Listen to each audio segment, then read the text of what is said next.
Vous écoutez Arte Radio. Si tout va bien, au moment où vous trouverez cet épisode en ligne, je serai très loin de la radio, flottant sur mon matelas gonflable, en connexion mystique avec le clapotis des vagues. Mais avant de partir, j'ai pris le temps de fabriquer un petit numéro spécial pour les vacances, franchement pas compliqué, avec juste 3 invités qui recommandent un livre qui a compté pour eux.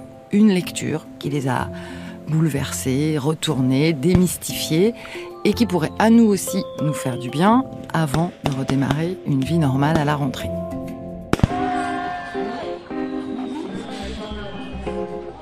Vivons heureux avant la fin du monde. On est mal. Un podcast anti-crise pour nous aider à repenser nos modes de vie. En ligne chaque mois, si on y arrive. Une proposition de Delphine Saltel, réalisée par Arnaud Forest et produite par Arte Radio.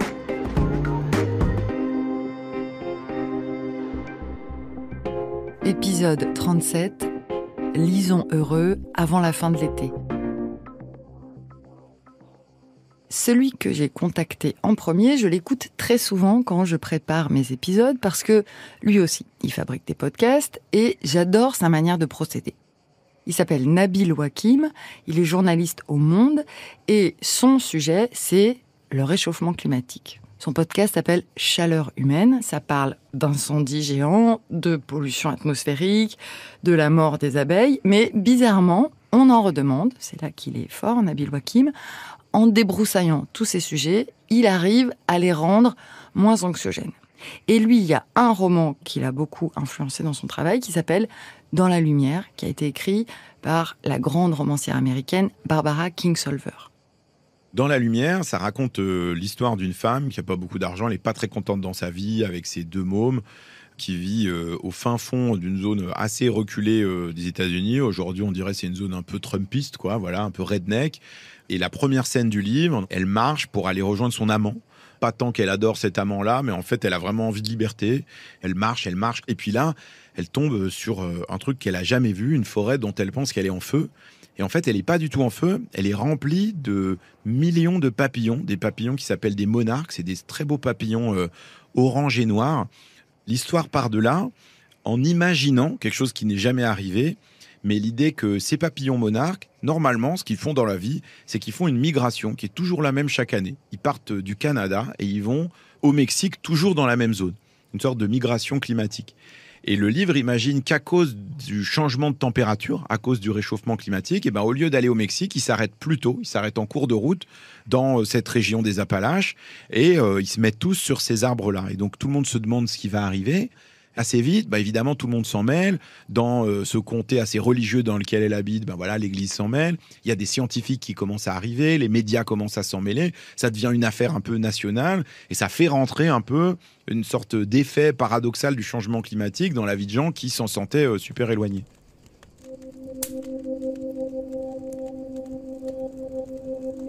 Des papillons. Comment avait-elle pu ne pas les voir ?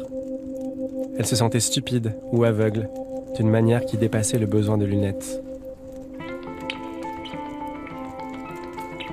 La densité des papillons dans les airs lui donnait maintenant l'impression d'être plongée en eau profonde, parmi des poissons éclatants. Ils remplissaient le ciel. Au loin, de l'autre côté de la vallée, l'air lui-même luisait d'un éclat doré. Tous les arbres sur le flanc de la montagne n'étaient plus que flammes tremblantes, et cela, bien sûr, c'étaient des papillons.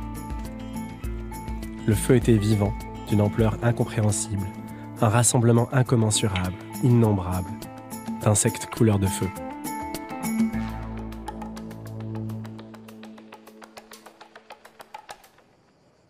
C'est un livre qui est arrivé dans un moment particulier pour moi, parce que ça fait longtemps que je travaille sur les questions d'énergie et de climat, mais j'ai longtemps eu une approche assez froide de ça. Moi, je viens d'une culture journalistique et politique où je lis des documents en PDF, en police 2, pour essayer de comprendre ce qu'il y a écrit en note de bas de page.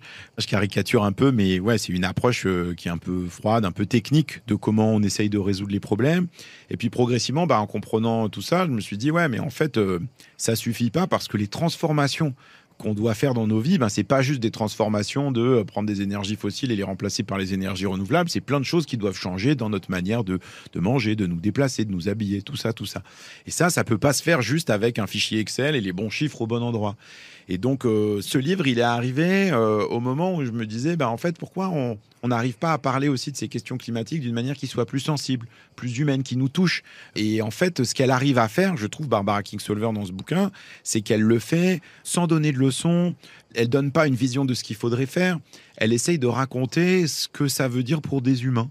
Et je trouve que c'est assez rare de trouver au théâtre, dans la littérature, dans la musique, des gens qui essayent d'aborder la question du climat d'une manière qui est plus sensible et qui soit ni super pédago, ni super catastrophiste, ni ridicule.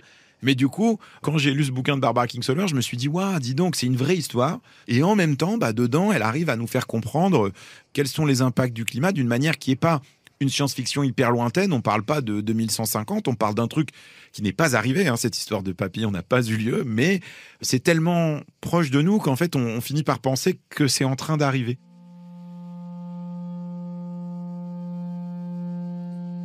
Tous ces papillons, on ne comprend pas très bien comment ça marche en fait. Pourquoi ces papillons se retrouvent à cet endroit-là, toujours au même endroit, comment ils font pour le savoir, alors que c'est des générations et des générations différentes de papillons qui se transmettent ce savoir-là. Pourtant, ils n'ont pas de manuel, c'est pas codé quelque part, ils n'ont pas un guide ou une carte, un GPS pour savoir où aller, mais depuis des générations, ils savent le faire. C'est intéressant aussi parce que c'est une ouverture sur le fait que le monde dans lequel on vit, il est aussi composé de ce vivant-là, qu'on ne le comprend pas nécessairement, qu'on ne peut pas nécessairement le maîtriser. Il y a une chose sur laquelle il me semble que le roman est super intéressant, c'est de mettre en lumière la question des inégalités sociales dans le changement climatique. Il y a une scène que je trouve assez marquante dans le roman. C'est un moment où il y a une sorte d'activiste écologiste qui vient pour défendre les papillons et qui essaye d'interpeller les habitants du coin en leur disant, voilà, il faut que vous fassiez des éco-gestes pour être du côté de la planète, il faut la défendre, etc., etc. Et donc, il tombe sur cette héroïne du bouquin, donc qui s'appelle Della Robbia, et il lui dit, voilà, il faut vraiment que quand vous allez au restaurant, vous preniez vos Tupperware pour éviter le gaspillage alimentaire. Alors, elle lui dit, mais moi, ça fait des années que je suis pas allé au restaurant, de quoi vous parlez? Il lui dit, bon, il faut aussi que vous pensiez à vos placements financiers pour faire des investissements qui soient responsables. Alors, elle le regarde avec des gros yeux en lui disant, mais moi, j'ai pas d'argent, en fait. Il lui dit, faut baisser la température du chauffage chez vous. Elle dit, mais c'est pas possible, en fait, il peut pas aller plus bas, le chauffage chez nous. Et il finit en lui disant, je sais pas si ça vous concerne, mais en tout cas, il faut vraiment que vous arrêtiez de prendre l'avion. Et c'est évidemment ironique. Et c'est quand même assez tendre, mais ça montre aussi le décalage qu'il peut y avoir entre un certain nombre de discours qu'on peut avoir sur la lutte contre le réchauffement climatique et les situations auxquelles sont confrontés les gens. J'ai enregistré un épisode au tout début de Chaleur humaine avec un économiste qui s'appelle Lucas Chancel et qui essaye de mesurer c'est quoi les niveaux d'émissions par niveau de revenu. En fait, la manière technique de le dire, par exemple, pour la France, c'est de dire un Français, en moyenne, il émet 10 tonnes de CO2 par an. Sauf qu'en fait, les moyennes, c'est nul. Parce que les 50% les moins riches, ils émettent 5 tonnes. Et les 10% les plus riches, ils émettent 25 tonnes ou plus. Et les 1% ou les 0,1%, ils émettent encore plus de tonnes. Et donc, en fait, on a souvent l'impression que le changement climatique ou le changement d'habitude, en fait, c'est la même chose pour tout le monde. Mais en fait, c'est pas vrai. Les gens qui ont le moins de revenus, en fait, ils consomment moins. Donc, ils consomment moins d'énergie fossile aussi. C'est pas parce que les riches sont méchants. C'est juste qu'en fait, ils consomment plus, ils se déplacent plus, ils ont plus de placements financiers. Donc, du coup, tout ça, ça génère plus d'émissions de gaz à effet de serre. Je trouve que dans cet échange-là, elle arrive dans une petite capsule à montrer qu'en fait, il y a aussi un décalage dans ce qu'on imagine souvent, c'est-à-dire l'idée selon laquelle, l'idée du colibri, chacun a qu'à faire dans son coin et puis c'est comme ça qu'on va résoudre le problème. Mais en fait, c'est pas ça. Les solutions, c'est des solutions collectives, c'est des politiques publiques, c'est des changements de modèle économique. C'est pas juste chacun avec ses petits bras, c'est pas la somme de nos actions individuelles qui vont résoudre le problème, c'est plutôt l'engagement collectif de plein de manières différentes, que ce soit dans une mairie, dans une association de parents d'élèves, dans un syndicat, dans je sais pas quoi. C'est comme ça qu'on a des leviers pour faire bouger les choses. Alors qu'elle descendait la pente face au sud, Della Robbia et Esther aperçurent une fleur. Unique tache de blanc dans le paysage monotone tué par l'hiver, juste une poignée de petites fleurs frangées, pas plus hautes qu'une chaussure. Della Robbia s'agenouilla pour les contempler de plus près, réflexe éternel du myope, et constata que chacune était en réalité une touffe de fleurs à pétales. Des points noirs dansaient sur des filaments au-dessus de leur gosier. « C'est elle, dit Esther. Je pensais qu'il n'y en aurait plus. » Della Robbia resta à genoux dans la même posture où elle avait passé des heures à compter les papillons morts. Elle n'osait pas quitter des yeux cette unique chose vivante. Ma mère les appelait des messagères. Il y en a qui disent fleurs, poivre et sel. J'en vois d'autres, dit Esther. Saupoudrée sur la terre brune, elle compta 3, 4, une douzaine de petits bouquets. Une fois que ses yeux eurent appris à les distinguer, ils furent là en quantité. L'air vibra, et sous leurs yeux l'expérience s'emballa. Les papillons monarques étaient là. Se nectariser, c'était le verbe. King Billy, le papillon monarque, se nectarisant sur la messagère.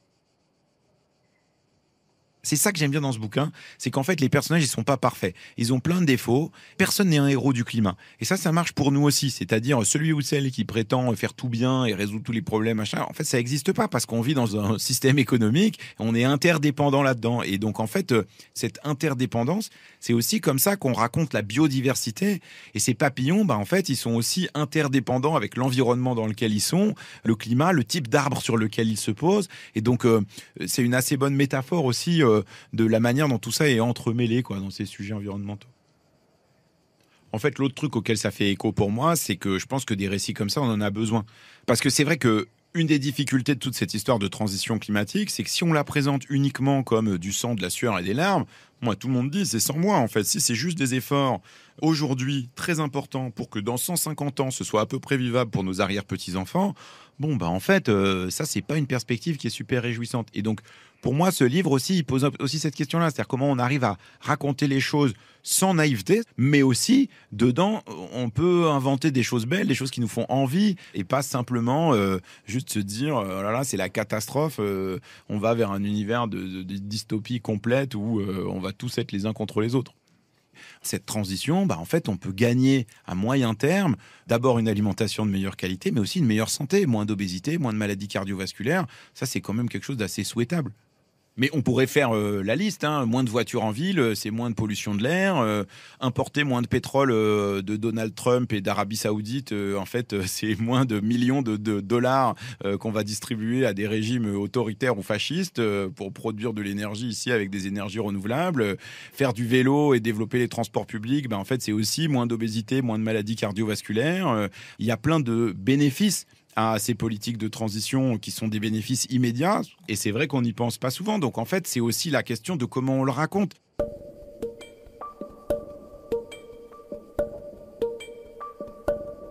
De manière assez bizarre, toute cette conversation, ça me fait penser à la série de podcasts qu'a fait France Inter sur la vie de Léon Blum, qui s'appelle, je crois, Léon Blum, une vie héroïque, qu'a fait Philippe Collin.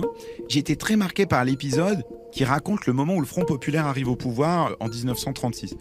Et au printemps, qu'est-ce qui se passe ? Ils arrivent et ils votent les congés payés. Et après le printemps, chaque année, c'est pareil, il y a l'été. Et donc, du coup, immédiatement, les gens profitent d'une loi qui a été votée. Des millions de gens partent en vacances tout de suite. C'est voté au printemps, c'est appliqué l'été. Des millions de gens se retrouvent sur les routes. Alors évidemment, c'était pour améliorer les conditions de vie des travailleurs. Mais là aussi, il y a eu plein d'autres bénéfices. Des gens ont retrouvé leur famille qu'ils n'avaient pas vue depuis super longtemps. Certains ont vu la mer pour la première fois. Enfin, il s'est passé des choses dans la vie des gens, ça les a transformés tout de suite. Moi, j'en ai tiré de cette histoire un test que je fais passer en général aux responsables politiques quand j'en vois. J'appelle ça dans ma tête le test Léon Blum, en leur disant, voilà, c'est quoi votre idée de mesure qui est bonne pour la transition climatique, mais qui aurait un effet positif tout de suite ? qu'est-ce que ça serait ? Et je trouve que en fait, c'est une bonne idée de se poser la question comme ça, de dire bon bah ouais, faut faire tous ces efforts pour qu'on évite de vivre sur une planète qui soit invivable. Mais en même temps, il faut faire tous ces efforts aussi pour que nos vies, à toutes et à tous, elles soient meilleures maintenant. Maintenant, là, tout de suite, il y a des choses qu'on peut faire et pour lesquelles il y a des bénéfices qui sont super chouettes et qui vous rendent nos vies de meilleure qualité, plus sympas, plus solidaires, plus agréables pour passer du temps avec ceux qu'on aime et puis vivre et vieillir ensemble et pas juste se dire « Ah, c'est horrible, on est dans un univers qui se réchauffe ».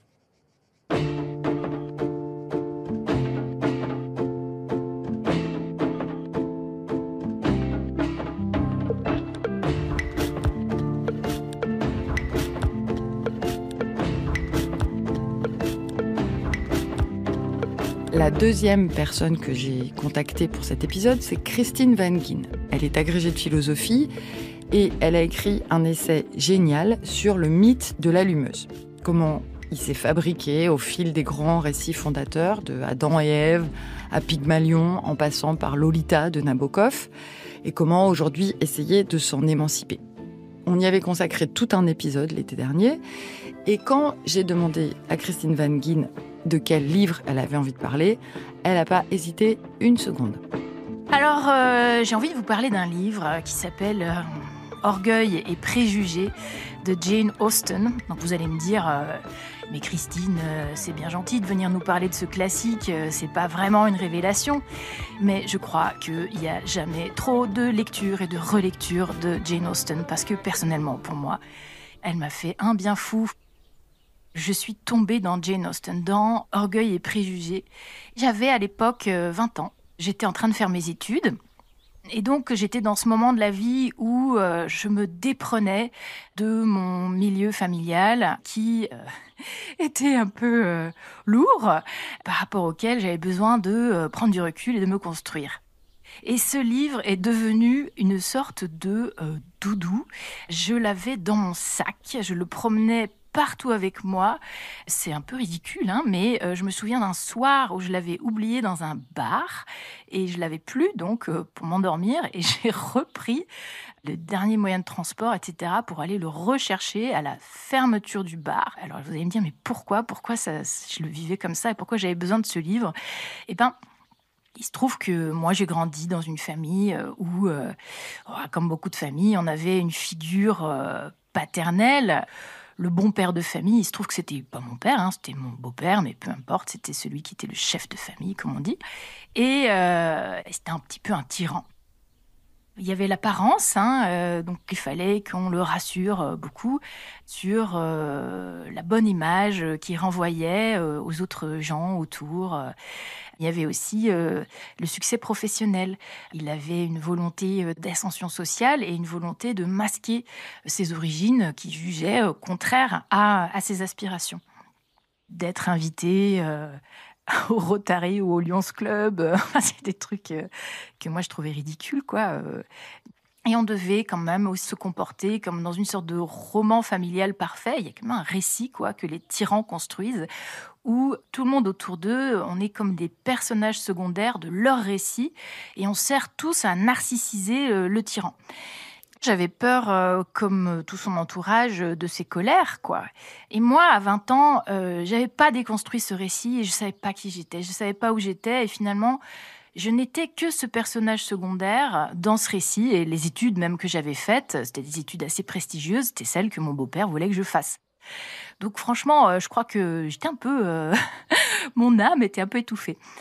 Donc à 20 ans, je tombe sur Jane Austen et j'ai dévoré ces 5 grands romans qui, pour moi, racontent tous, selon des scénarios très divers et des atmosphères qui sont très diverses, toujours cette même histoire de personnages féminins qui retrouvent, construisent, défendent leur intégrité envers et contre des situations tyranniques et économiques qui les privent de leur liberté.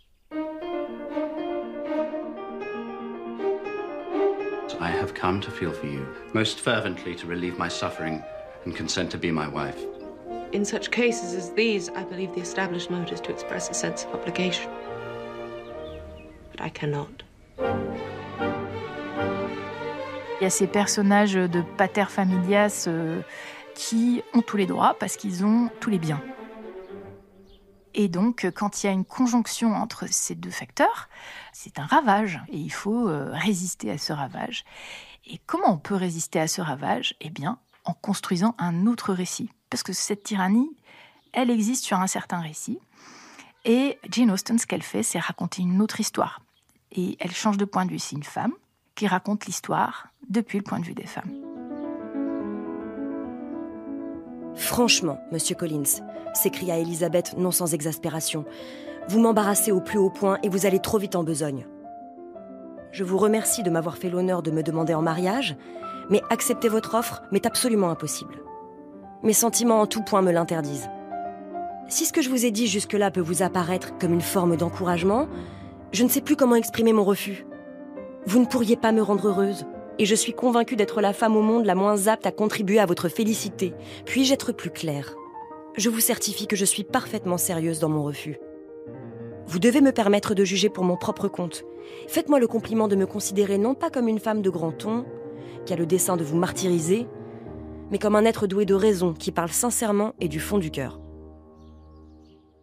J'aime beaucoup Elisabeth Bennet dans Orgueil et préjugés parce que elle se débrouille et navigue dans un réel où les femmes sont les dernières roues du carrosse. Elle a cette forme de joie, de capacité à rebondir. Elle résiste, en fait. C'est une résistante. Et je trouve que ce qui est salutaire chez Jane Austen, c'est de parvenir à se moquer. Et en même temps, ce qui est très sain, c'est que le ridicule est étendu à tout le monde, en fait. On est tous ridicules, quoi. Voilà, donc c'est la comédie, c'est cette sagesse rieuse qui, je trouve, fait un bien fou et où on se décolle, on se déscotche du récit tyrannique et que ces baudruches, elles dégonflent.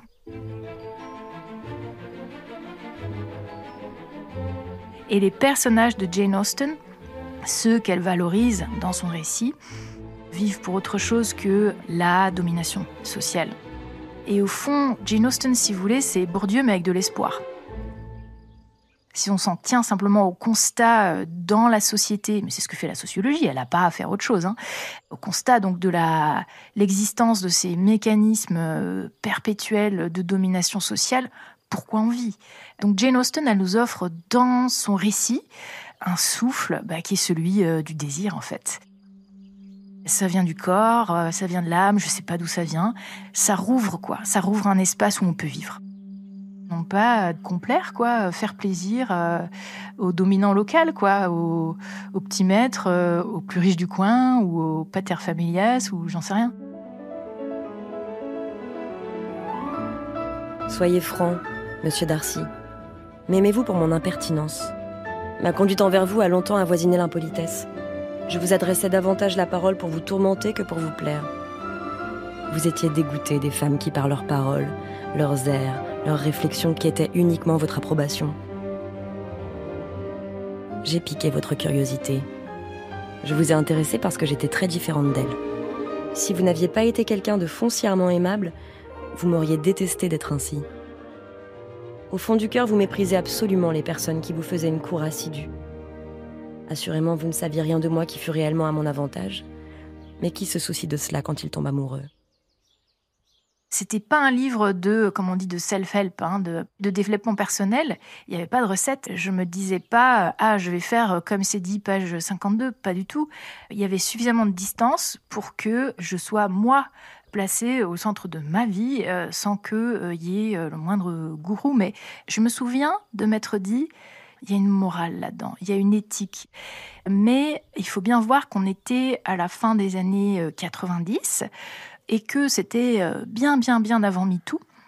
Donc tous ces concepts qui sont pour nous maintenant devenus très évidents, d'emprise, de consentement, n'étaient pas à ma disposition. Et vous savez, quand les concepts commencent à exister, on oublie qu'il y avait un avant. Donc on relie tout à l'aune de ces concepts et on a tendance à oublier le temps d'avant où ces concepts n'étaient pas à notre disposition. Et là donc, pré-MeToo, c'est Jane Austen qui a été mon MeToo à moi, qui m'a permis vraiment de respirer. I am only resolved to act in a manner which will constitute my own happiness without reference to you or to any person so wholly unconnected with me.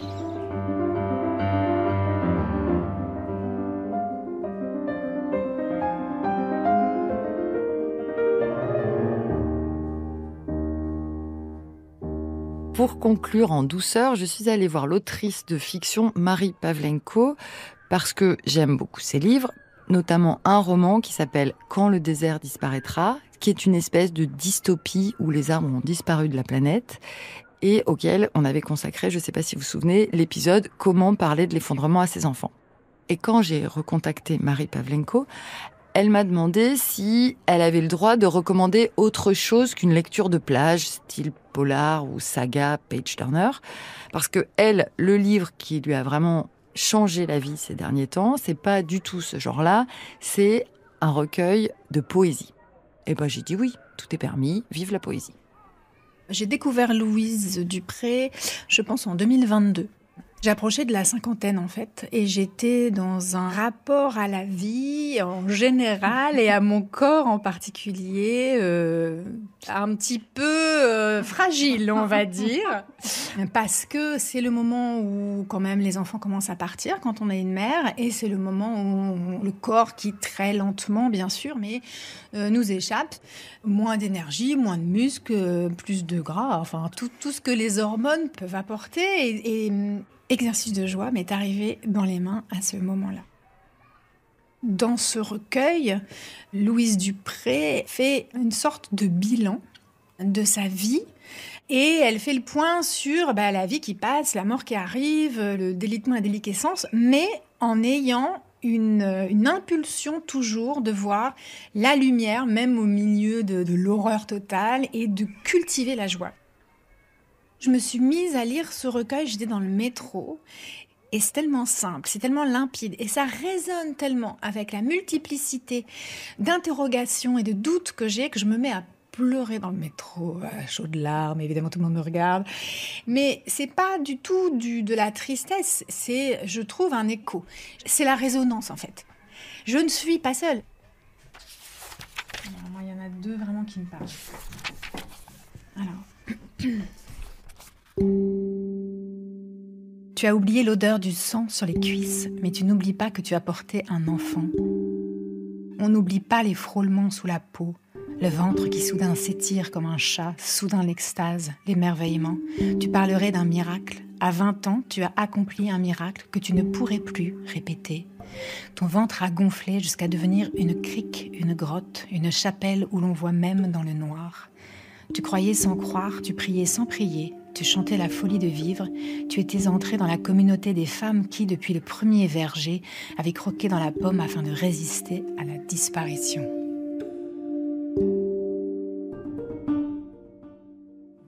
Ouais.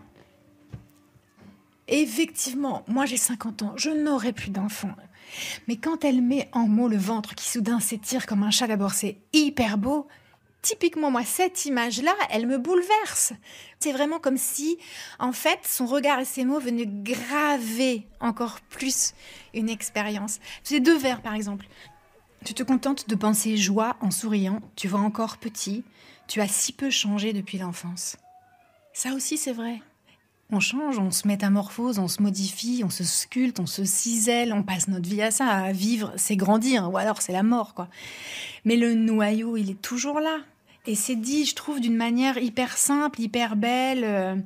Et l'avantage de Exercice de joie, c'est qu'elle a un verbe qui est extrêmement fluide, très court, donc la forme est vite saisissable. Et c'est aussi un recueil que je trouve important de lire en ce moment parce que il est pour moi dans une forme de résistance au monde contemporain, à la vitesse. Et on a besoin de ça. Enfin, moi, en tout cas, je trouve que ça fait du bien, en fait.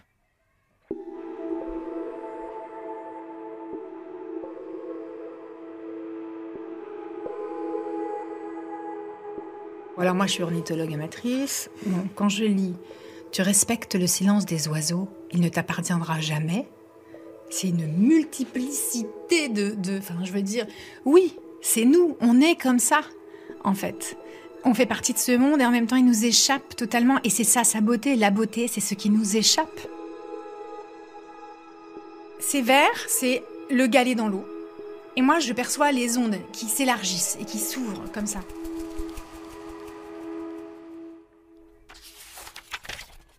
C'est une lecture cyclique. Mais de toute façon, toute la poésie, pour moi, est assez cyclique. C'est-à-dire qu'à un moment, je vais faire une pause dans ma journée, dans mon mois, dans ma semaine, peu importe. Et je vais prendre un recueil, même si c'est pour lire 3 textes en fait. Mais c'est vrai que je reviens souvent à Exercice de joie. Tu ne veux pas mourir avant la mort. Mais c'est tellement vrai. Il y a déjà des gens qui sont jeunes et qui sont vieux. Est-ce qu'on cède à la vieillesse ou est-ce qu'on s'inscrit dans une forme de résistance en se disant « jusqu'au bout, je serai vivante ». Enfin, je veux dire, j'imagine que tout le monde, à un moment donné, expérimente ça. C'est dit de manière sublime. Ça fait ça, cette séquence de vers. Tu ne veux pas mourir avant la mort et tu comptes sur tes doigts les années qu'il te reste, en cherchant de quelle résistance te réclamer, sinon de la vie que tu veux user jusqu'à la corde.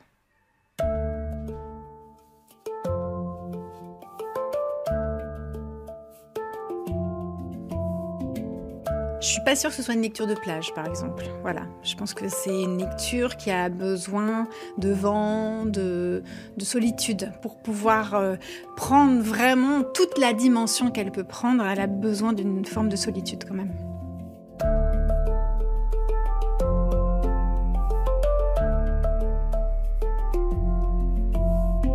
Voilà, lisez heureux avant la fin de l'été, ou ne lisez pas d'ailleurs, c'est pas obligé non plus, dormez, nagez, glandez, ripaillez, bambochez, pédalez, cuisinez, forniquez, mais vivez heureux, on se retrouve à la rentrée.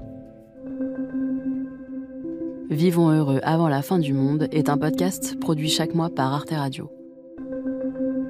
Vous pouvez l'écouter sur son site, arteradio.com, son appli gratuite, SoundCloud, Deezer ou votre plateforme d'écoute préférée.